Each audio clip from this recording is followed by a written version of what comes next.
Antes do vídeo, queria pedir desculpas por não postar com uma consistência. Ainda estou tentando encontrar hardware retrô aí no mercado, que tá bem difícil, porque essas coisas são bem raras. E quando eu encontro, o processo de montar, testar e às vezes eventualmente reparar uma ou outra peça leva alguns dias. Então a minha consistência cai um pouco porque eu tenho que acumular muita coisa para poder montar um vídeo, editar, enfim. Bom, voltando agora pro vídeo, há um tempo eu estou com essa motherboard Socket 370. Ela veio com um Celeron SL5 XT de 1 GHz e ela não é a melhor das placas Socket 370, mas elas são bem raras e difíceis de achar funcionando hoje.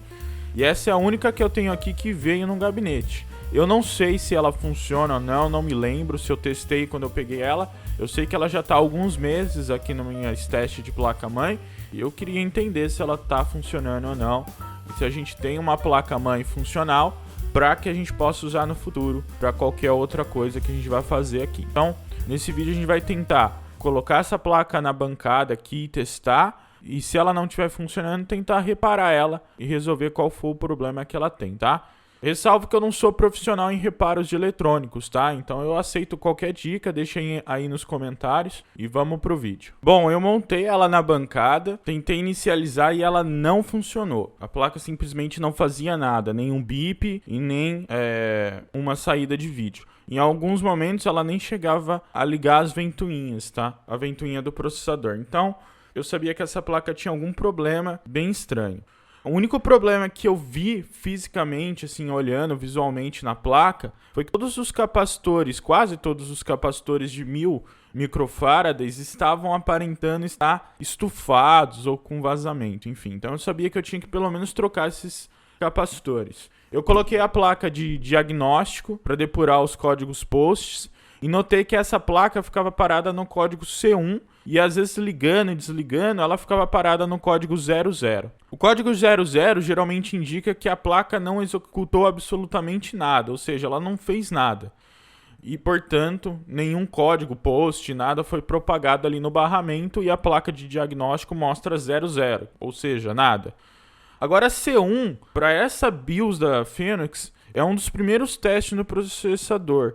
Geralmente é alguma fase ali que ela está tentando identificar qual que é o rate ou qual que é a configuração para o clock daquele processador. Ela vai usar. Essas placas já eram automatizadas nesse sentido. Elas já calculavam os multiplicadores para chegar no clock ideal daquele processador. Algumas gerações mais antigas dessa mesma socket, você tinha jumpers para setar isso manualmente. Então, antes de condenar qualquer processador e tentar diagnosticar qualquer outro problema nessa placa, eu troquei várias vezes entre diferentes memórias e diferentes fontes de alimentação, já que esses dois componentes podem sim causar esse sintoma da placa não fazer nada. Uma memória em curto, por exemplo, como essa memória SDRAM, ela pode gerar alguma coisa estranha e impedir o funcionamento da placa-mãe e às vezes bagunçar o barramento da placa-mãe. E uma fonte ruim também pode gerar as tensões incorretas na saída e isso resulta numa tensão incorreta na alimentação do processador e aí o processador simplesmente não funciona e a placa gera esse código 00 porque ela não consegue executar nada. Também é importante pontuar que os capacitores eles podem afetar principalmente as frequências, as diferentes frequências que são geradas para os barramentos, para os clock de memória, clock de PCI. Dentro da placa-mãe existem vários clocks, né, várias frequências diferentes para guiar cada um dos barramentos, cada um dos componentes, dos chipsets, dos chips de áudio, dos chips de vídeo, né, para gerar o sinal de vídeo que é num clock específico. Então, um capacitor, às vezes, que está dentro desse circuito, às vezes, para filtrar essa frequência, se ele está em curto ou se ele é problemático, ele pode sim afetar essas frequências e a placa não vai funcionar. Então, se você tiver uma placa que às vezes não está ligando e ela aparenta ter os capacitores em curto ou danificados visualmente, troca os capacitores, porque pode ser que esse seja o único problema da placa. Para pontuar que nos meus testes, ligando e desligando essa placa-mãe para testar a fonte, testar várias outras coisas, ela entrou em curto. Ela parou e simplesmente morreu. Ela não fazia mais nada, ela não ligava, ela não dava sinal nenhum de vida. Então ela realmente estava em curto, porque a partir desse momento, quando ela entrou nessa situação, eu não conseguia fazer mais nada com essa placa. Então eu peguei o meu multímetro e fui logo medir a continuidade do componente, que eu sei que geralmente é o que dá problema e entra em curto na maioria das placas, tá? Nessas placas antigas nem tanto, porque esses componentes têm um package bem grande, eles suportam bastante calor, enfim. Mas pode ser que ele tenha dado problema e isso é algo comum. As placas mais novas é mais comum esses componentes dar problema. E esse componente é o MOSFET do circuito de alimentação do V-Core do processador. Ele é o cara que fornece toda a corrente que o processador precisa, né? E que regula a tensão pro V-Core, tá? E geralmente eles entram em curto, tá? Principalmente nas placas mais novas. Então eu peguei o meu multímetro e constatei que um dos MOSFETs apresentava curto. Como que eu faço isso? Eu testo a continuidade entre as duas perninhas e entre a perninha e o drain dele, né? Que é onde vai sair toda a corrente ali. E claramente dava para observar que tinha curto, porque indiferente da posição que eu colocava o meu multímetro, ele apresentava curto. E testando com o MOSFET do outro lado, não tem curto. O MOSFET do outro lado apresenta, teoricamente, um valor normal de resistência entre os pinos ali do MOSFET, que dependendo do MOSFET geralmente varia, pode ser que ele seja 100 ohms, 200, 300 ohms, vai depender do MOSFET, tá? Mas sem nenhuma resistência é sinal de problema, ou uma resistência muito baixa, tipo 10 ohms, é sinal de curto e sinal que aquele componente é problemático, tá? Então eu liguei a estação de solda, soldei esse MOSFET. Exige muita paciência, muito calor para remover esses MOSFETs, principalmente esses daqui que são muito grandes. Isso porque eles eventualmente estão soldados nas maiores trilhas da placa-mãe. E quando você aquece, a dissipação de calor é muito grande. Então, o ferro de solda às vezes não dá conta de aquecer. Então, o que eu geralmente faço, eu pré-aqueço várias vezes com o soprador térmico a placa-mãe. E aí eu coloco o meu ferro de solda na potência máxima dele, para tentar derreter a solda ali e tirar, e tem que ter muita paciência para fazer isso, principalmente se você está dissoldando um componente para reutilizar ele. No caso aqui, como eu não tô querendo reutilizar, então eu forço um pouco mais, porque se quebrar uma perna ou outra, não importa, porque eu sei que o componente está problemático. Então depois de retirar o MOSFET da placa-mãe, eu confirmei que ele realmente estava com problemas usando o multímetro. Dá para ver que eu testando as várias pernas, ele está em curto. Esse é um MOSFET 6680L, é o código dele. De acordo com o datasheet, esse MOSFET é de canal N para 30 volts no máximo e 80 amperes no dreno dele. Então eu precisava achar alguma coisa parecida, e esse é um MOSFET bem específico, até porque as placas mães mais novas, elas passaram a usar, até porque o processador passou a ter mais de uma entrada de V-Core, né? Mais de um pino para alimentação do processador.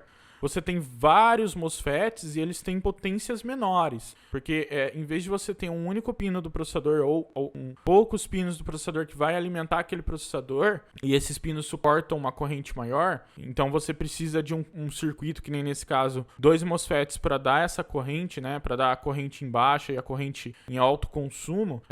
Nos processadores mais novos você tem vários pinos que vão suprir essa corrente para o processador.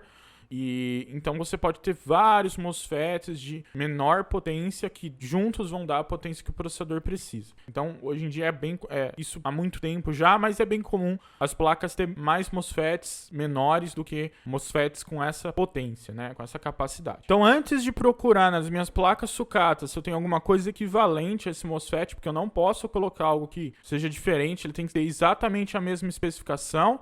Ele pode até ter um package diferente, um package menor, mas se eu conseguir soldar ele ali, os mesmos pinos, e ele ter a mesma especificação de tensão, corrente e o tipo do canal dele, ele vai funcionar tudo certinho. Então, antes de eu fazer isso, eu decidi trocar alguns capacitores que estavam muito feios ali em volta do processador, do chipset. Esse também foi um desafio, sempre trabalhar com qualquer solda de componente nessas placas, porque exige muita paciência de novo, você tem que ter muito calor para remover os capacitores e soldar os novos. Eu não sou profissional, então quem for e quiser dar uma dica de como fazer isso de uma forma um pouco mais segura, talvez um pouco mais rápida, pode me falar aí, coloca nos comentários que eu vou tentar da próxima vez, porque eu realmente não sou profissional disso.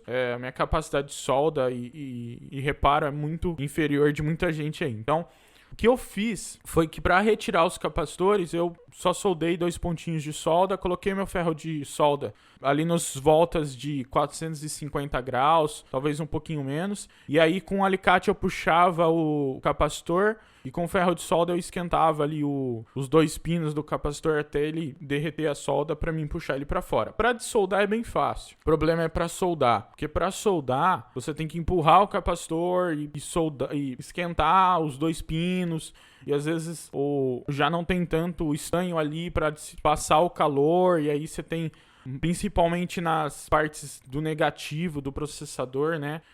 Do capacitor, você tem uma trilha muito grande que dissipa muito calor, então é muito complicado. Então o que eu geralmente faço para esse caso, eu vou com a ponta do meu ferro de solda, que é bem fininha, eu esquento o estanho ali naquele furinho onde tá o pino do capacitor, eu entro com a ponta de solda do ferro de solda um pouquinho, porque ela vai jogar o estanho para fora. Aí esse estanho que fica ali do lado de fora, eu venho com uma malha de soldador, às vezes um fiozinho de cobre com bastante fluxo, e eu soldo aquele estanho nesse fiozinho de cobre. Então eu tiro esse excesso de estanho que tá ali naquele furinho. E aí, se eu ver que eu não consegui fazer o furo varar, né, que ainda tem estanho ali tapando o furo, eu venho com uma broquinha bem fininha na furadeira e com muita paciência eu furo aquele estanho, tiro aquele estanho dali. Tem que ter muita paciência para não danificar nada na placa-mãe. E aí o furo fica bem limpo e eu consigo de forma fácil colocar o capacitor e ressoldar. Ressalvo que nessa placa-mãe teve um capacitor que eu desoldei, e quando eu fui fazer essa brincadeira com o ferro de solda, eu acabei levantando uma trilha na camada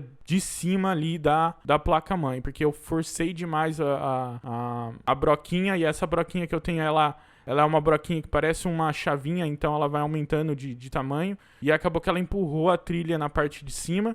E aí eu tive que fazer uma brincadeirinha ali para soldar o capacitor na trilha, enfim. E funcionou, mas tem que tomar muito cuidado, tá? Quanto ao MOSFET que está queimado, é realmente complicado achar, porque a especificação dele é muito específica, né? E ele é muito antigo também. Mas olhando nas minhas placas aqui, eu achei uma placa-mãe que tem um MOSFET P0903BSG, que apesar de ter um package bem menor que o que está nessa placa-mãe, que o 6680L, de acordo com os datasheets, eles são exatamente iguais. Tem a mesma corrente de dreno, a mesma tensão de entrada, o mesmo canal, enfim, ele tem as mesmas especificações. Talvez o que difere um do outro é um pouco o tempo de resposta, enfim, mas isso não é algo que vai impedir o funcionamento dele aqui para esse circuito, tá? Então, assim, com muita paciência, eu desoldei ele da placa que ele tava e ressoldei ele na nossa placa Socket 370. Então, agora que tá tudo ressoldado, capacitor novo, MOSFET novo, vamos colocar na bancada e tentar ligar para ver se essa placa vai realmente funcionar. Bom, como vocês podem ver, ela inicializa os postcodes na placa de diagnóstico, eles movimentam, ou seja, ela tá fazendo todas as checagens de processador, de memória, e ela até apita um apito normal do boot, e ela para nesse código 7F. Eu dei uma pesquisada sobre esse código, e para essa BIOS, que é uma BIOS Phoenix, indica que ela está requisitando o input do usuário. Então isso significa o quê? Significa que ela já passou por todos os check-ups, já inicializou todos os componentes da placa-mãe, mas que algum erro aconteceu no post dela, que ela precisa do input do usuário, ou seja, do nosso input, para que ela possa continuar. Geralmente, esse 7F aparece nas placas-mães, do que eu sei, tá, galera? E dessas placas-mães mais antigas, quando falha, dá aqueles erros de falha. Por exemplo, teclado não existe, disquete não existe, a BIOS foi resetada para configuração padrão, entre na BIOS. Então, teoricamente, era para ela estar mostrando alguma coisa no vídeo. Então tem alguma coisa ainda nessa placa-mãe relacionada ao vídeo. Eu ainda tenho alguns capacitores aqui que eu quero trocar. Eu vou trocar todos eles e testar de novo para ver se não é isso. Mas tem alguma coisa estranha. O engraçado e é curioso é que a placa ela faz tudo isso e o monitor, se a gente observar, ele chega a reconhecer algum sinal, porque ele está mostrando que tem sinal, mas ele não mostra nada. É como se o brilho tivesse muito baixo ou o contraste tivesse errado e o texto não aparece na tela. Então assim, eu vou dar uma investigada, dar uma lida sobre, e se eu tiver alguma coisa eu volto. Talvez seja necessário eu ter um osciloscópio para observar os sinais de vídeo que está saindo aqui da porta VGA e identificar o que está acontecendo. De qualquer forma, eu vou encerrar o vídeo por aqui para dar tempo de eu absorver e testar algumas outras coisas, e a gente, no próximo capítulo, se tiver, a gente tenta arrumar essa placa. Então a gente fica por aqui. É uma pena que a gente não conseguiu restaurar essa placa, que é muito rara. E se alguém aí for mais experiente, já passou por isso e quiser deixar nos comentários, pode deixar aí que eu vou ler e a gente tenta fazer aqui na placa-mãe, tá bom? Então, até mais.